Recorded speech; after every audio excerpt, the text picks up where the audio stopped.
दोस्तों, आज की कहानी बड़ी ही मार्मिक है। इस कहानी को ध्यानपूर्वक सुनिएगा। यह आपके जीवन में सफलता की चाबी के समान काम करेगी। तो बिना देर किए अब इस कहानी को शुरू करते हैं। बहुत समय पहले की बात है। प्रतापगढ़ के राजा को कोई संतान नहीं थी। राजा ने फैसला किया कि वह अपने राज्य के किसी बच्चे को ही अपना उत्तराधिकारी चुनेगा। इसी इरादे से एक दिन सभी बच्चों को बुलाया। राजा ने घोषणा की कि वह वहां मौजूद बच्चों में से ही किसी एक को अपना उत्तराधिकारी चुनेगा।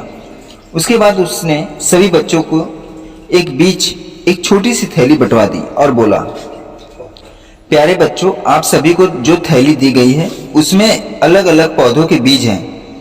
हर बच्चे के सिर्फ एक ही बीज दिया गया है। आपको इसे अपने घर में ले जाकर एक गमले में लगाकर रखना है। 6 महीने के बाद हम फिर यहाँ इकट्ठा होंगे और उस समय मैं फैसला करूंगा कि मेरे बाद प्रतापगढ़ का अगला शासक कौन होगा। उन्हीं लड़कों में से ध्रुव नाम का भी एक लड़का था। बाकी बच्चों की तरह वो भी बीज लेकर खुशी खुशी अपने घर वापस पहुंच गया। माँ की मदद से उसने एक गमला चुना और उस गमले में उसने बीज लगा दी और उस गमले की और उस बीज की अच्छे से उसकी देखभाल करता रहा।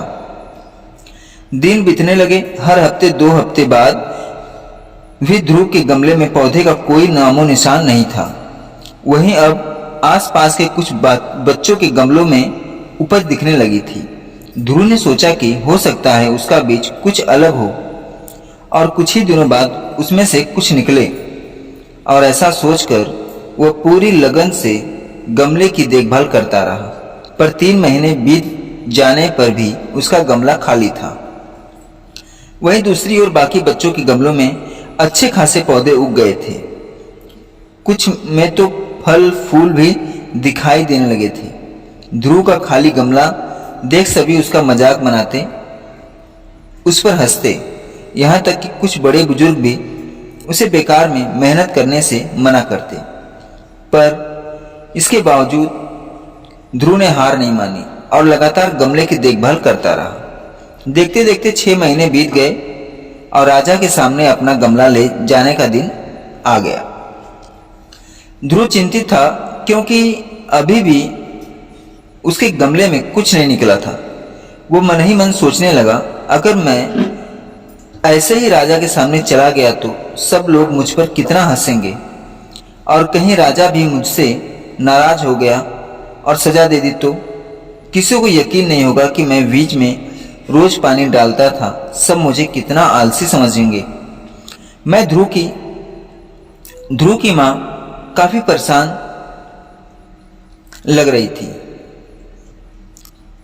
तो ध्रुव की माँ ने ध्रुव की परेशानी को भी समझा और उसे समझाते हुए उसने ध्रुव की आंखों में आंखें डालकर कहा, नतीजा जो कुछ भी हो, तुम्हें राजा को उसका दिया हुआ बीज लौटाना ही चाहिए।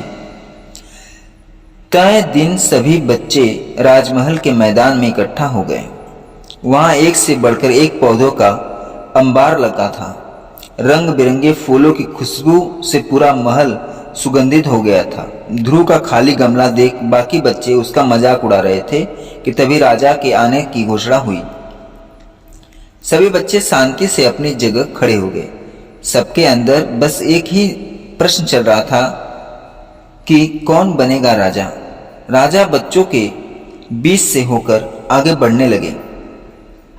वह जहां से भी गुजरते बच्चे तनकर खड़े हो जाते और अपने आप को योग्य उत्तराधिकारी साबित करने की कोशिश करते। तमाम खूबसूरत पौधों को देखने के बाद राजा की नजर ध्रुव पर पड़ी। तो राजा ने बोला, क्या हुआ, तुम्हारा गमला खाली है? राजा ने पूछा। जी, मैं रोज इसमें पानी डालता था, धूप दिखाता था। 6 महीने तक मैंने इसकी पूरी देखभाल की, पर फिर भी इसमें से पौधा नहीं निकला। ध्रुव कुछ हिचकिचाहट के साथ ये बात बोला। राजा बाकी गमलों को देखने के लिए भी आगे बढ़ गया और जब सभी गमले देखने के बाद उसने बच्चों को संबोधित किया, आप लोगों ने खुद को साबित करने के लिए कड़ी से कड़ी ज़्यादातर लोगों की किसी भी कीमत पर राजा बनना चाहता है, लेकिन एक लड़का है जो यहाँ खाली हाथ ही चला आया। ध्रुव, तुम यहाँ मेरे पास आओ। सबके सामने इस तरह बुलाया जाना ध्रुव को कुछ अजीब लगा। वो धीरे धीरे आगे बढ़ने लगा। जैसे राजा ने उसका गमला उठाकर बाकी बच्चों को दिखाया, सभी बच्चे हंसने लगे। शांत हो जाओ, राजा ने ऊंची आवाज में कहा। 6 महीने पहले मैंने आपको बीज दिए थे और आपने अपने अपने पौधों के साथ आने को कहा था। मैंने आपको जो भी बीज दिए थे वे बंजर थे। आप चाहे उसकी जितनी भी देखभाल करते उसमें से कुछ नहीं निकलता, लेकिन अफसोस है कि आप सबके बीच में बस एक ध्रुव ही है जो खाली हाथ यहाँ उपस्थित हुआ है। आप सबको उससे सीखना चाहिए।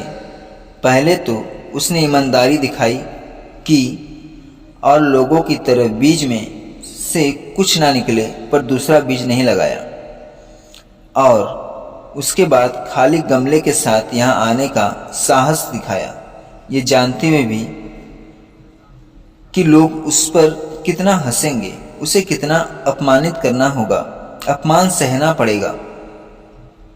तो मैं ध्रुव की इस ईमानदारी से खुश होकर मैं घोषणा करता हूँ कि ध्रुव ही प्रतापगढ़ का अगला राजा होगा। यही इसकी ईमानदारी का फल है। तो दोस्तों, ये कहानी कैसी लगी कमेंट में ज़रूर बताइएगा, और चैनल को लाइक शेयर सब्सक्राइब भी जरूर कर दीजिएगा। पूरी कहानी सुनने के लिए धन्यवाद।